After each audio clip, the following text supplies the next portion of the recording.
Thank you. Appreciate it. Yeah, it's part of my blood. I started working for a defense contractor in high school, and just I got the bug way back when. It's been 25 years since, and really appreciate everyone taking the time today. I know everyone's very busy, and again, thanks to Grace and Randall for your presentations. They're awesome. So we're definitely be covering a lot of the same things. And again, it's gonna be hard to follow up with you behind you guys. So I'll do the best I can. So you guys did great. So I just want to kind of cover real quick before we get started some of the attacks that we're seeing. We do a lot of incident response. We are backed by FireEye. I don't know if you guys have ever heard of FireEye Mandiant, probably one of the most well-known cybersecurity companies in the world. So they're like our big brother. We're very tight with them. Some of their people have actually sit on our board. So some of the people that helped found that company.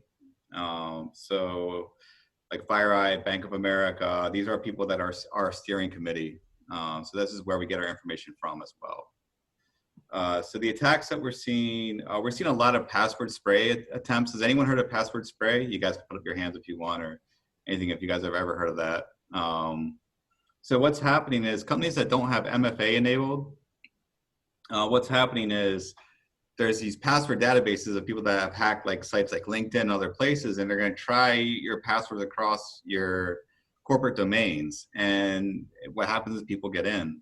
So if you don't have the right security set up, like if you're not doing it's like specialized access, like only allowing access from your country or for some geo fencing set up, that people can get in, and then they get into your account, then they can either elevate, they can, send emails out on your behalf, ask for those wire transfers to be wired to some account somewhere else. So password spray attempts when we look at our SIMs, because we have a 24/7 SOC, we see it all the time, and it's ramping. So, if you don't have MFA enabled, that's one of the first things we do. So if you're not familiar with MFA, it's multi-factor authentication. So you log into your Office 365 or Google Apps, you get a code on your phone, or some type of other hardware token or CAT card, whatever you're used to using to get in. But that is one of the main things you need to do to be secure for any corporation, even personally. Multi-factor everything. So that's one of the things, and there are workarounds for that too. So it's not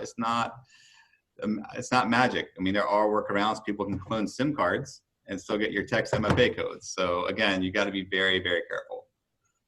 Let's try the next slide. I might skip around a little bit since we've already covered a lot of these different things in the presentation today. So phishing still, 80% of all attacks, well, some people say 80, some people say 90, but somewhere between 80 and 90% of all breaches or attacks start with email.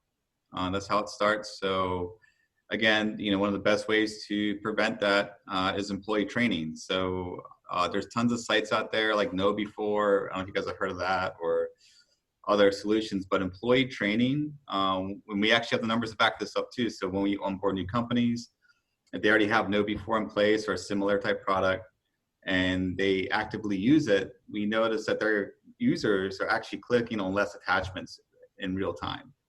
So that's where the training, I think, is key. So as you change your company culture, as you change and you become a little more security focused, the employees will start thinking more about, should I click on that link? Should I forward this to my help desk before I click on the link, right? So all these different things, because no matter what endpoint you have in place, no matter what firewall you have in place, there's ways around it, right? So, again, layered security is key, but it's the education of the end user that's really the difference between companies that are successful in doing this and companies that get users that click on a lot of these. So, sorry, my family just came in the office down there, so sorry about that. So yes. Yes, and then, so the other thing is with COVID, what's happening is, all the protections that used to be in place at your corporate office, so you had all these great firewalls and you had a NAC or all these IDS platforms, are all out the window. since everybody's working from home now, you don't have a big corporate firewall at your house. You don't have all these systems in your house anymore. So that's why the attackers, the 600% increase is real, because they know they can go around all these systems now and you're more vulnerable. That's why Russia owns like half the Linksys routers. They have access to those routers now because they know that, you know, it's easy. So, so we have to be even more vigilant. You know, as we're worried about the economy and worried about COVID and about all these other things, you have to be even more vigilant now to thwart these attacks.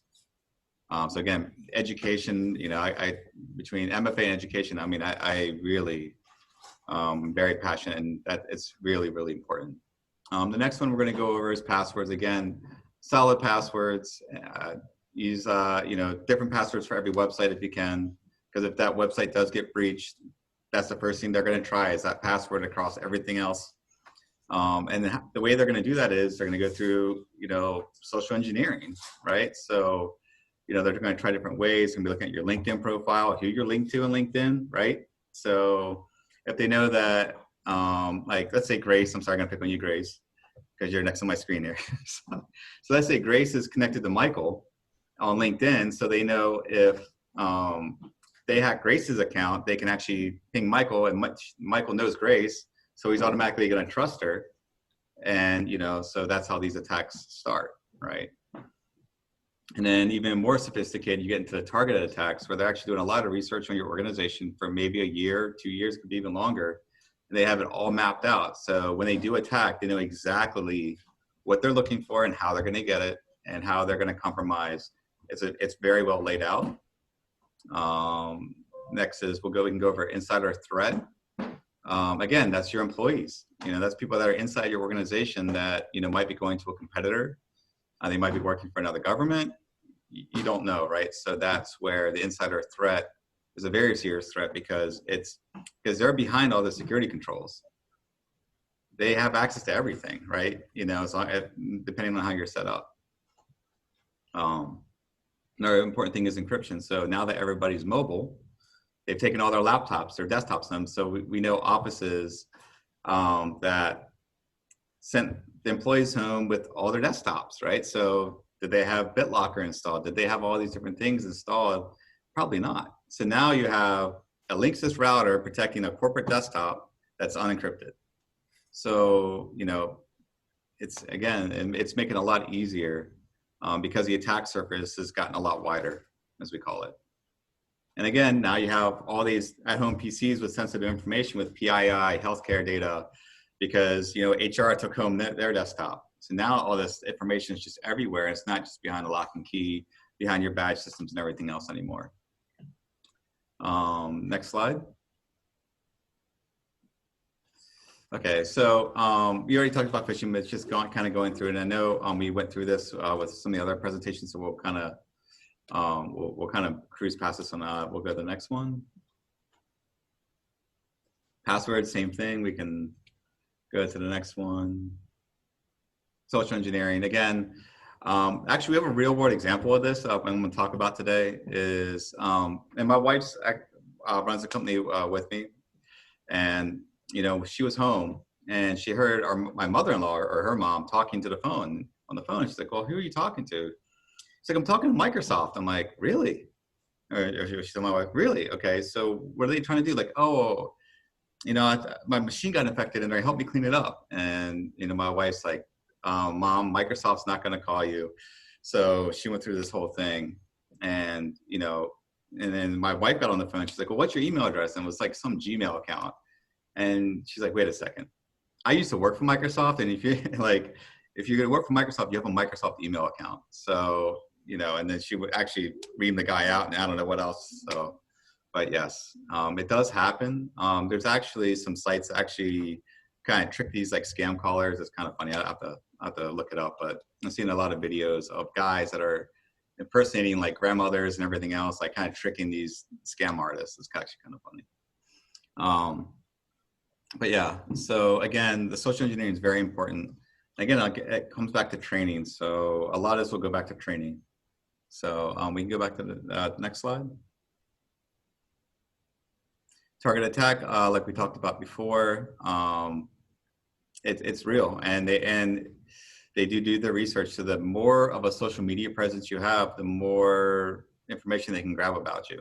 So again, just be very cognizant, make sure your employees are cognizant that they're not posting pictures inside your office. Maybe, like the whole missile attack, we had in Hawaii, and on the news, they had the guy's password on the screen. I mean, these things happen, right? People post pictures and there's passwords all the time because people write them down. So, I mean, so just being very cognizant, and that comes back to training and more thinking of,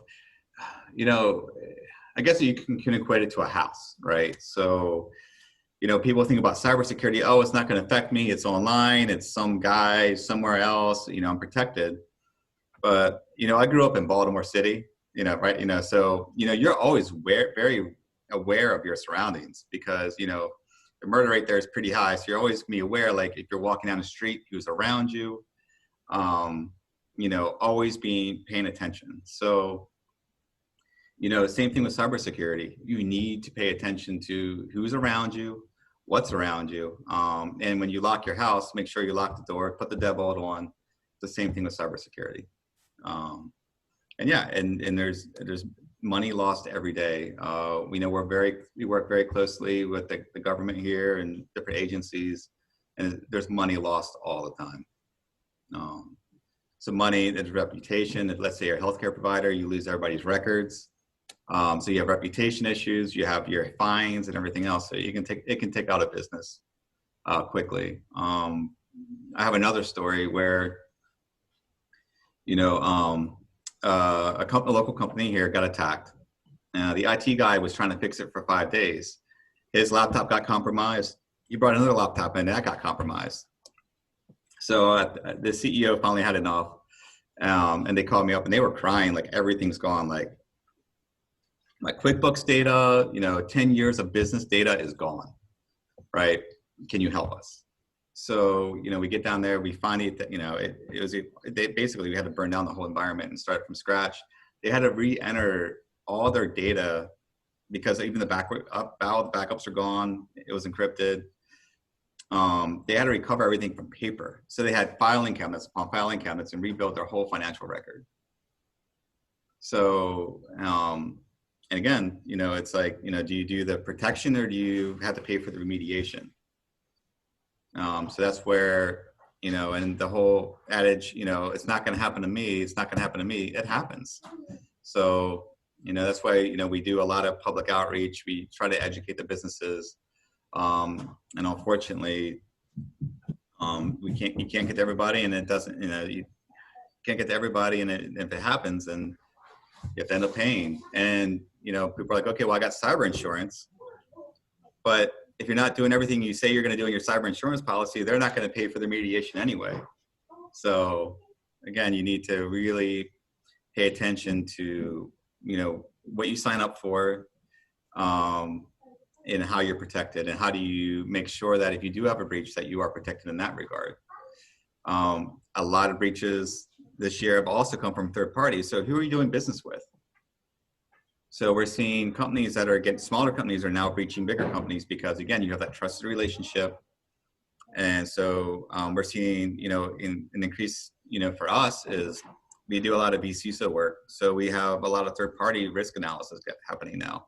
Hey, can you check out my vendors? Are my vendors actually protected? Are my vendors doing the right things? Because they can actually get us compromised. So now it's like, who do you trust, right? So it's putting that circle of trust, as we call it, right? So to make sure that, you don't have to worry about everyone that you're working with. So, yeah, so, yeah. Trying to think what else. Yeah. Next slide. Okay. Yep, and just like we talked about before, social media, your company website, Google and other search engines, they'll find a way. Next slide. Insider threat, again, it could be anybody. And as long as they're inside your walls, they're gonna be behind an act, they're gonna be behind the firewall. And depending on your Active Directory group policies or whatever you're using, if they're not solid, then they can get anywhere they want. of like the whole Edward Snowden thing, right? Insider threat. Next slide. Encryption. So encryption's key, especially like even if you do get breached, encryption's key. That's kind of funny, encryption key. But anyway, because let's say they do get to your databases, but they don't have the key, they can only get part of your data. Kind of like the Zappos breach that was in the paper. Gosh, that was years ago, probably 6 years ago. The Zappos breach. I don't know if you guys heard about that one, but they didn't get the full record. They only got part of the record. So yeah, again, data encryption's key. Next slide. Okay, sensitive information. Again, with PCI, everything else, credit cards, anything sensitive, your employees' information, their social security numbers, health records, anything is sensitive. Again, all this is driven by money, right? I mean, it's rare that it's going to be a political or other type of attack. It's all driven by people trying to get more money, right? So they're going to exploit whatever they can. They're going to sell your records. So it's nothing really personal against you. Like I'd say most of the time, it's going to be more to, get more grab more money and, get wealthier, of course, right? But not that I agree with the way they're doing it, but it is, from an entrepreneurial standpoint, it's the most profitable business in the world. Because by the time you buy the records and you exploit the people, you do the ransomware, it's the most profitable way to make money in the world today. So that's why it's very lucrative, and that's why there's so many people doing it. And I think you guys have heard the adage: the defender has to be effective 100% of the time.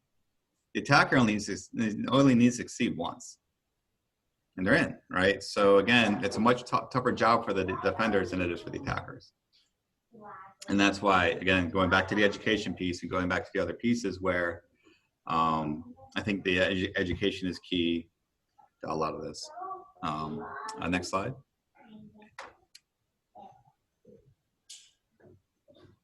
Okay, so these are actually notable breaches from Hawaii. So in 2019, Pacific Guardian Life got breached. One email account got compromised. This is in the paper. So medical information, security numbers, everything. So this is just a couple months ago. 2019, a month later, the cancer center. So cancer treatment stopped. So if you think about the impact is that, cancer treatment stopped because they couldn't deliver it. They couldn't figure out the medications. They couldn't figure out anything. I mean, that's awful. I mean, if I had a loved one that was going through treatment, they couldn't get treatment, I would be so upset, right?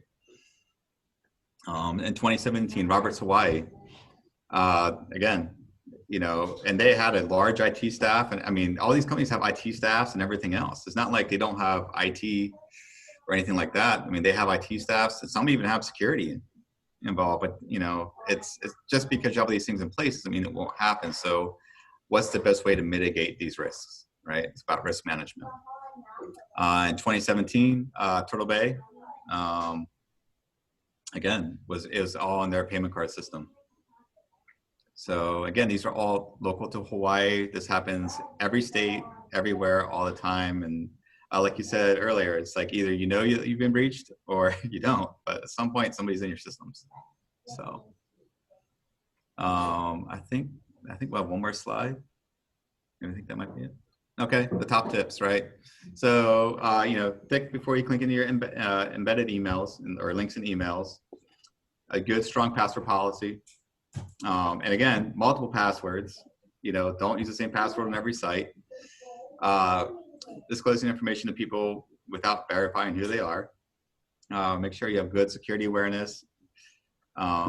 Use encryption and know how to handle sensitive information. Again, going back to the training. So I think that's it. I think let's check one more slide. Oh, sorry, the last slide of the day. So this is where I go to for my news every day. This is actually, one of the sites I go to. This is actually run by FireEye, but so they take all the news and they actually dig in and actually find out more information. So you can see on the right-hand side the source, and then their kind of take on it. So I'll do a lot of my reading here kind of figure out what's happening in. Like, so like the Citrix workspace flaw that just came out, there's another one. Now, Citrix had a critical flaw a couple months ago. Here's a new one, right? So we contact everyone we know that's got Citrix workspace, boom. Send the emails out, make sure that they know about the vulnerability. Are they working with Citrix? What are they gonna do to patch it? So, or what's the workaround? So, I think that is it. Yep, there's my contact information right there. If you guys have any questions anytime, you can call, text, email, however you like, you can reach me.